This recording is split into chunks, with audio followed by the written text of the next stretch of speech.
Big pass wild card என்ட்ரியில் உள்ள வந்த சாண்ட்ராவும் திவ்யாவும் என்னவோ ஒட்டி பிறந்த ரெட்டை சகோதரிகள் மாதிரி எல்லா டாஸ்கையும் சேர்ந்து ஒன்றாவே விளையாடிட்டு இருந்தாங்க.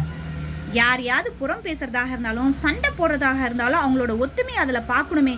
ஒருத்தர் பேசி விட்ட உடனே இன்னொருத்தர் ஆரம்பிக்கிறது அப்படின்னு இருந்த இவங்க 2 பேருக்குள்ள ஒரு விரிசல் உண்டாயிருக்கு. எதனால அப்படின்னு பார்த்தீங்கன்னா, வீக்கெண்ட் ஷோவில் விஜய் சேதுபதி சொல்லியிருப்பாரு, இப்போ இந்த பிக் பாஸ் நிகழ்ச்சியில் நீங்கள் இனிமே விளையாடக்கூடிய விளையாட்டில் யாரோட உறவை துண்டிக்கணும்னு நினைக்கிறீங்க, யாரோட உறவை நீட்டிக்கணும்னு நினைக்கிறீங்க அப்படின்ட்டு. அதில் பிரஜன் சாண்ட்ராவோட உறவை துண்டிக்கிறேன், திவ்யாவோட உறவை நீட்டிக்கிறேன் அப்படின்னு சொல்லியிருப்பாரு. அதே மாதிரி திவ்யாவும் பிரஜனோட உறவை நான் நீட்டிக்கிறேன் அப்படின்னு சொல்லியிருப்பாங்க. அந்த இடத்துல இருந்தே சாண்ட்ராவுக்கு திவ்யாவை பார்த்தா ஒரு சின்ன கடுப்பு தான்.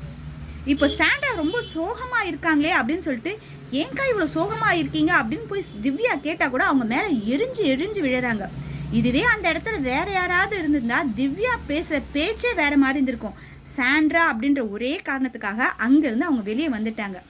ஏதோ நல்லா இருந்த குடும்பத்தில் பிக் பாஸ் இப்போ சின்ன குழப்பத்தை உண்டு பண்ணிட்டாரு. இது எந்த இடத்துல போய் முடிய போகுது அப்படின்றது பொறுத்திருந்து தான் நம்ம பார்க்கணும்.